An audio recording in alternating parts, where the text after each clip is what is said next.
Hi and welcome to another skill session. Today we are going to talk about LinkedIn and how you can boost your LinkedIn profile, how you can use LinkedIn to connect with people, how to work those connections, and how to get the best out of the platform.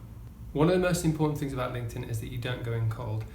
You must always make sure the person that you're going to speak to knows who you are, understands who you are, understands what you do, understands your skills, your abilities, and what you can give to their organization.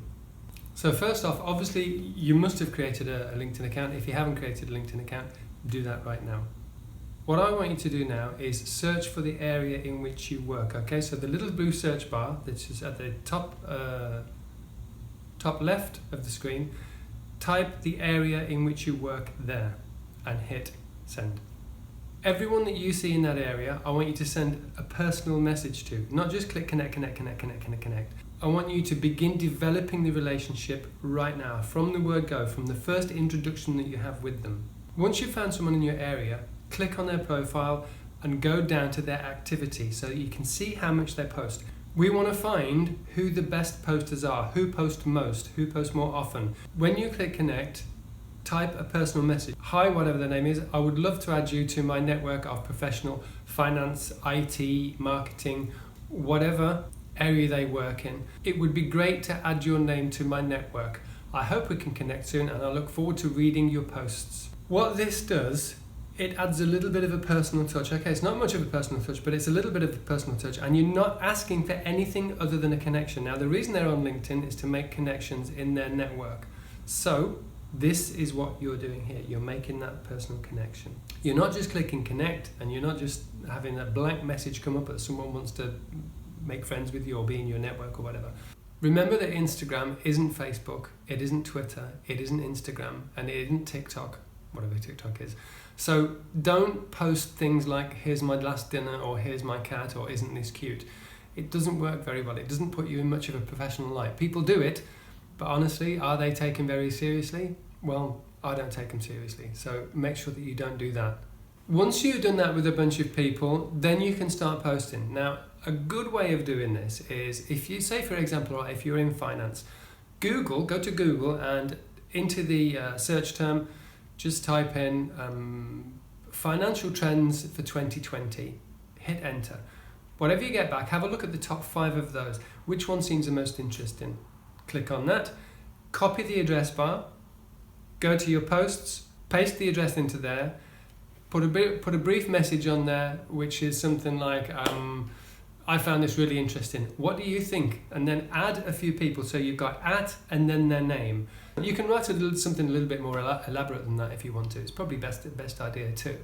So once you've done that, click send. Do this at least 3 times a week. And what you need to do, you need to spend around about, I would say 2 to 3 hours per week on LinkedIn, right?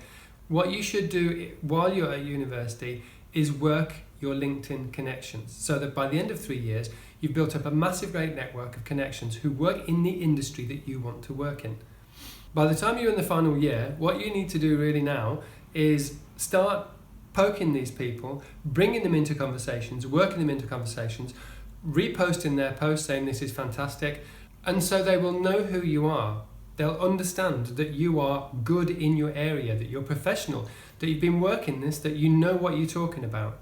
Make sure also that you connect with every HR person in that company or in any company that works in your field. So if it's finance, every finance HR person in the UAE should now be in your contact list. If they're not, it shouldn't be through lack of trying. If you try once and they don't respond, at them in a couple of conversations. Now, if they don't look at LinkedIn, it doesn't matter because you're not going to get them anyway. The majority of people will look at LinkedIn.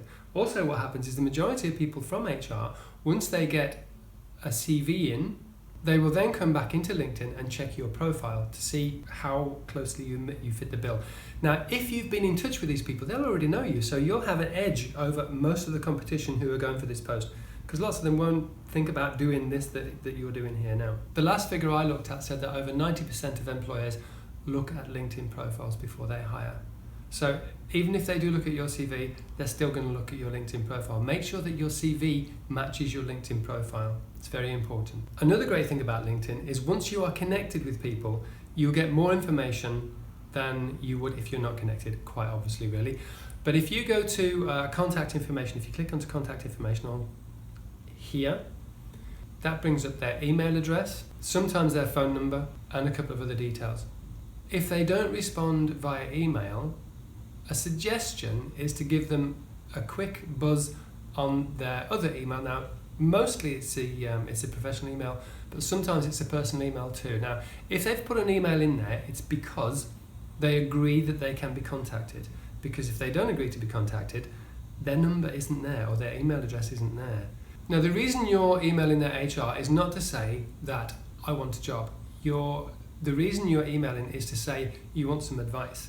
Can you please look over my CV? I work in your area, I've seen your posts, and you're obviously an expert in what you do. All right, you're flattering here. So can you please look over my CV and see where I might strengthen it? 8 or 9 times out of 10, that person is going to get back to you and say, great CV, you need to do this and this and this. So what you can do is you can do that and that and that. You can follow their advice. Then you buzz them back and say, thanks for your advice, absolutely brilliant, I've done that. By the way, if ever you're looking for someone and I fit your criteria, please give me a shout. Or if you're not looking and you hear of someone who's looking, please forward my CV. I'm really grateful for your advice, and if there's anything I can do to help you in the future, please give me a shout. Okay, this way you're offering something as well. You're not just taking, you're offering to do something for them as well. So that's a kind of quid pro quo thing. Also, it doesn't make you look desperate. The last thing anyone wants to look is desperate. So again, the reason that you're doing this is so that you can build your contact network over a period of time, and the people who are the employers, the ones who are in the positions that can help you, will know who you are. This is really, really important.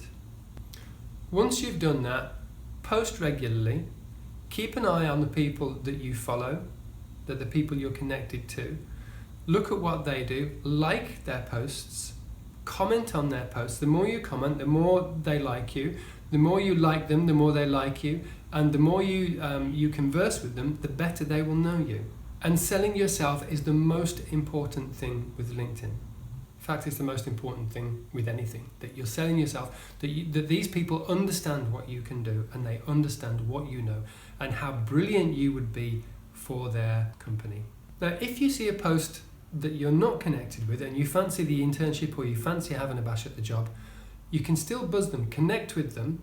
Now, on your CV or on your sort of the personal statement or the about you thing, cover the skills that you've got, the ones that you know that you're good at and that you're happy with and you can excel at, and that where you will offer something to the company. Don't ever be afraid of getting in touch with the company and pushing yourself forward, but don't go in cold. Always use the tactics that I've shown you earlier, and warm them up first. Nobody likes going cold. Now, if there's an advert for a job, that's a totally different matter. You can go for that. But what I would do if I were you, I would still make friends with their HR first. That way, when a job comes up, they'll know who you are. Join as many different job sites as you can. Push yourself forward as an expert in your field. So what you're doing at university, you will be able to carry out into the future jobs market. If you can get an internship, even better. It shows that you've mixed your degree subject and your work, so one sort of helps the other one out there. If you've got any questions, connect with me and give me a buzz and I'll do everything I can to answer. Meanwhile, don't forget to subscribe to the channel, click the bell so that you get notified every time we drop another clip. Feel free to share it. We do this for nothing and all we want to do is offer help to the students out there.